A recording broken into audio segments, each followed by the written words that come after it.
Praise the lord. మన రక్షకుడు విమోచకుడు యేసుక్రీస్తు వారి శక్తి కలిగిన నామంలో ఈ రోజున దేవుని వాక్య ధ్యానంకు ప్రతి ఒక్కరికి మన రక్షకుని పేరిట ప్రైజ్ ద లార్డ్. దేవుని యొక్క పరిశుద్ధమైనటువంటి చిత్తాన్ని, ఆయన యొక్క ఆలోచనని మనం ఒకసారి జ్ఞాపకం చేసుకున్నట్లయితే, ఈ భూమి మీద లేకపోతే మరి ఇంకెక్కడైనా సరే ఆయనను మించినటువంటి వారు ఉన్నారా అనే ఆలోచన కలగక మానదు. కీర్తనకారుడు దేవుని నామాన్ని జ్ఞాపకం చేసుకొని ఇటువంటి ఆలోచనలని తలపోయుచు, అనగా దేవుని యొక్క కృపలని జ్ఞాపకం చేసుకుంటా ఆయనను హెచ్చిస్తా ఉన్నాడు, ఆయన నామాన్ని కీర్తిస్తా ఉన్నాడు. ఎందుకంటే దేవుని యొక్క ఆలోచన అనేది శాశ్వత కాలము నిలిచేది, అది మన పక్షంగా మేలును కలగజేసేది. మన పక్షంగా ఏమవుతుందంటే దేవుని ఆలోచన మేలును తీసుకొస్తుంది. ఇంక మరేం కావాలా? దేవునికి స్తోత్రం, ఆమేన్. ఇంతకు మించి మరేం కావాలా? శాశ్వత కాలము ఆయన మనుషునికి మేలు చేసే దేవుడు.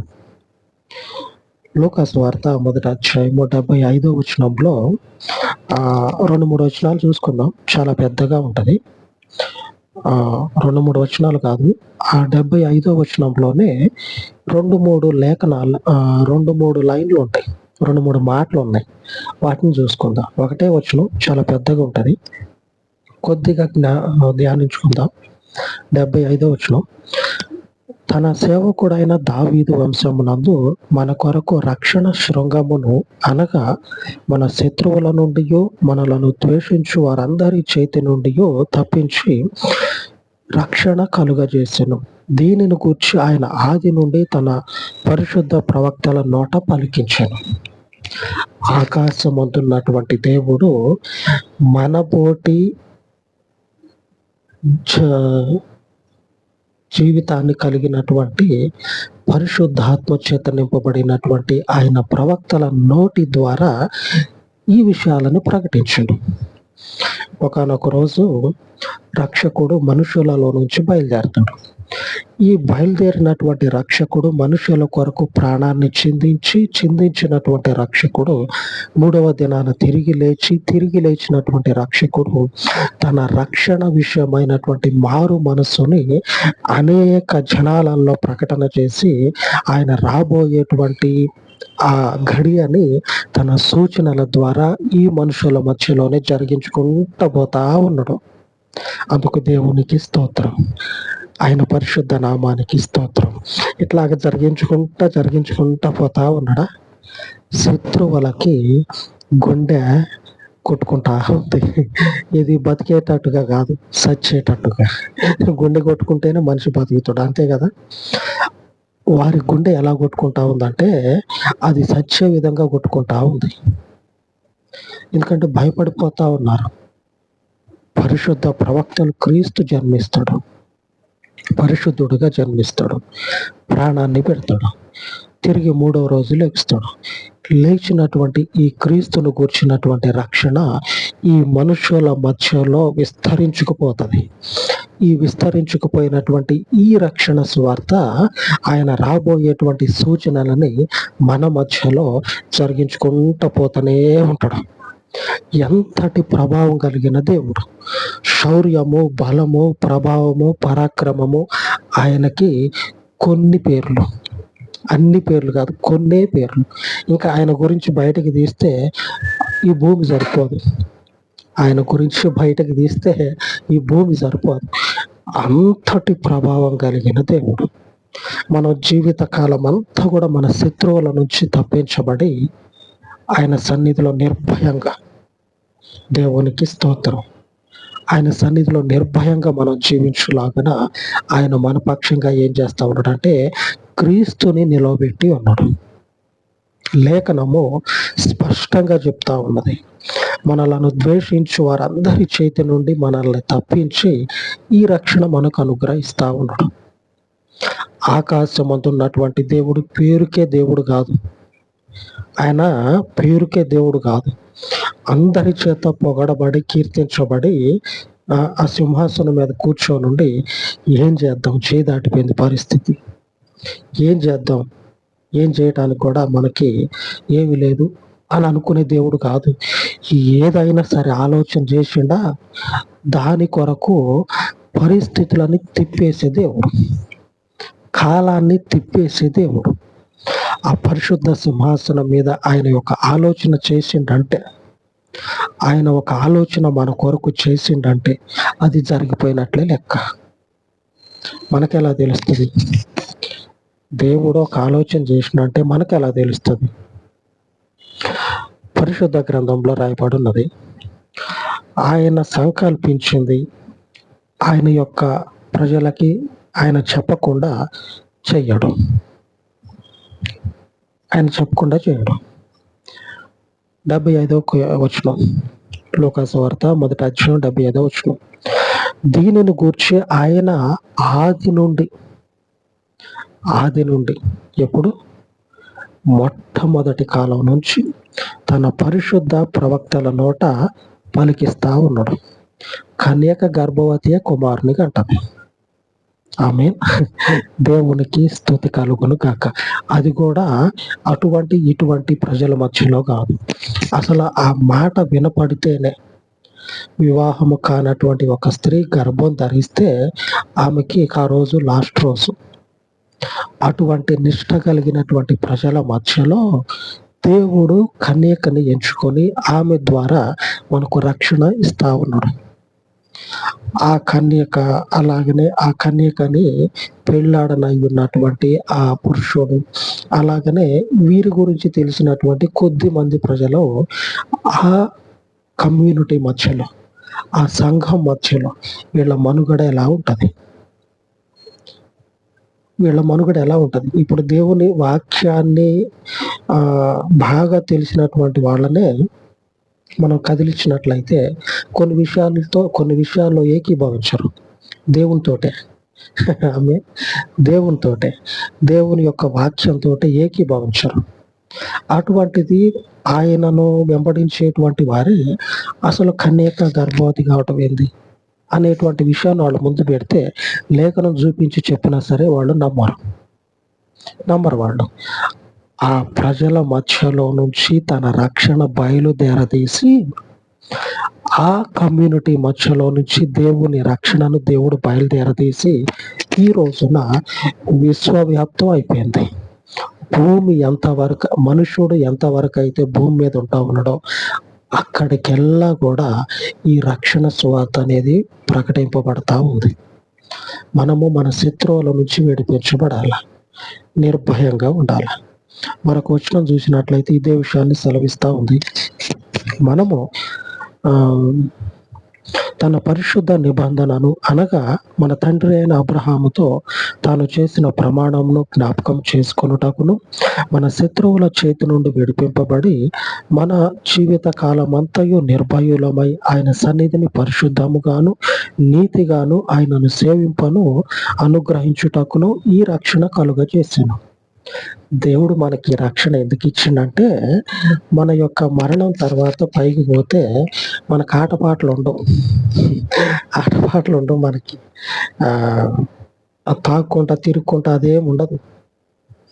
ఈడ ఆటపాటలు చేసి ఇక్కడ తాగి తిరిగి ఆడికిపోయి కూడా ఆడుకుంటా పాడుకుంటా తాగి తిరుగుతావు. ఈడ ఆడుకొని పాడుకొని తాగి తిరిగితే అన్ని రోగాలు రొచ్చులు పాపంతో కదా జీవితాలన్నీ కడతీరిపోతా ఉన్నాయి. మరి ఆడికిపోయినా కూడా తాగుడు తిరుగుడు ఇవన్నీ ఉంటే మరి ఆడ పాపం ఉండదా? అక్కడ పరిశుద్ధత ఎట్లా వస్తుంది? మనం అంత ఆగి మీరు ఒక విషయాన్ని పరిశీలన చూస్తే, ఒక తండ్రి ఉన్నాడు అనుకోండి, పీకల దాకా తాగొచ్చి పండుతాడు నైట్. పండుకొని తెల్లారి ఆ ఇంట్లో పిల్లలు స్కూల్కి పోతా ఉంటే వాళ్ళకి చెప్తాడు, మంచిగా చదువుకోవాలా, ఏ చెడు అలవాట్లు నేర్చుకోవద్దు, స్కూల్కి పోతా ఉన్నారు, మంచిగా ఉండాలా అని చెప్తాడు. ఏది రాత్రి ఈ పీకల దాకా తాగినోడే పొద్దున్నే పిల్లలకి అట చెప్తాడు. అట్లా చెప్తాడు.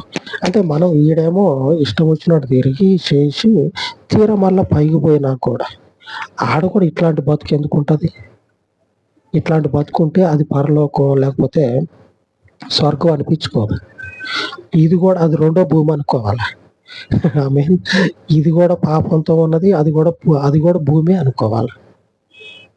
అక్కడ కూడా ఏడున్నట్లుగానే ఉంటే అప్పుడు స్వర్గం ఎట్లా అవుతుంది? మనం దేవుడు మనకి ఈ రక్షణ ఎందుకు ఇస్తా ఉన్నాడంటే ఒక నీతి కలిగినటువంటి జనాంగ, ఒక పరిశుద్ధమైనటువంటి జనాంగ ఆయనను మనము సేవించాల.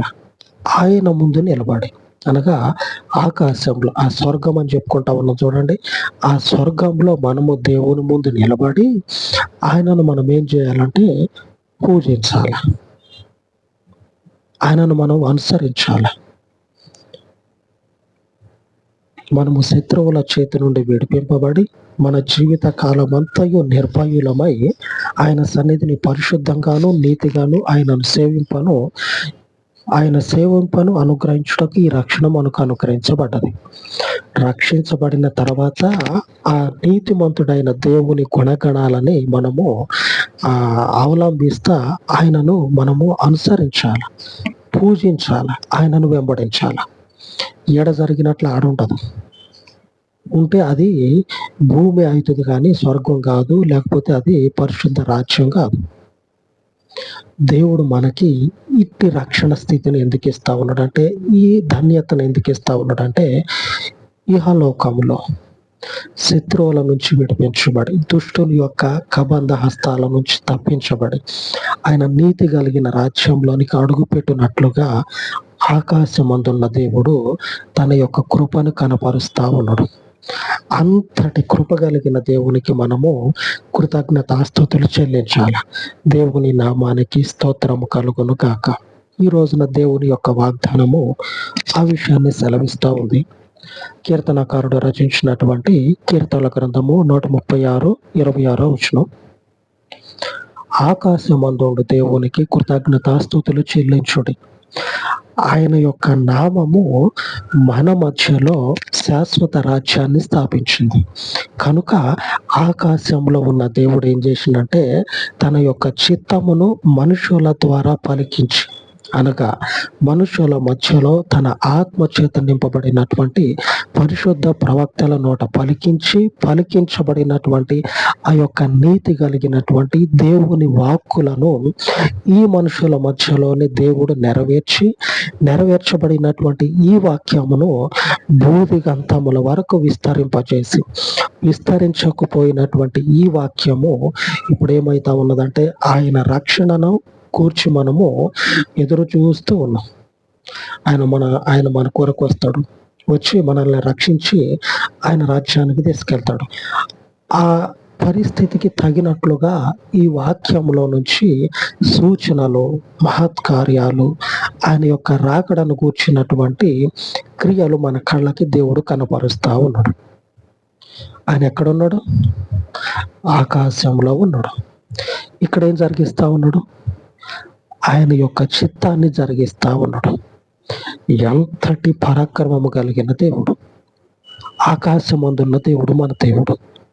మన మధ్యలో అలాగనే ఈ భూమి మీద నివాసం చేసే దేవుడు కాదు, ఆకాశంలో ఉండడం. అక్కడ ఉండి తన ఆత్మని ఆయన రక్షణ పొందుకున్న వారికి అనుగ్రహించి ఆ పరిశుద్ధ ప్రవక్తల ద్వారా భవిష్యత్తుని తన ప్రజలకు తెలియజేస్తా ఉన్నాడు. ఇదిగో శత్రువు నుంచి మీరు ఈ రీతిగా తప్పించబడాలా, విరోధి నుంచి మీరు ఇట్లా తప్పించబడాలా అని ఆయన మనకు తెలియజేస్తా ఉన్నాడు. ఈ రక్షణను దయచేసినటువంటి దేవునికి స్తోత్రము కలుగును గాక. మన దేవుడు ఆకాశమందుండి నిరంతరము కూడా స్తుతించుటకు, ఘనపరచుటకు ఆయన కారణభూతుడు. ఆమేన్. అంతటి మహాదేవునికి మహిమ కలుగునట్లుగా మన జీవితాలు ఆయన మహిమార్థమై ఉండి ఆయన కొరకు సిద్ధపరచబడును గాక. అలాగా ప్రార్థించుకుందాం.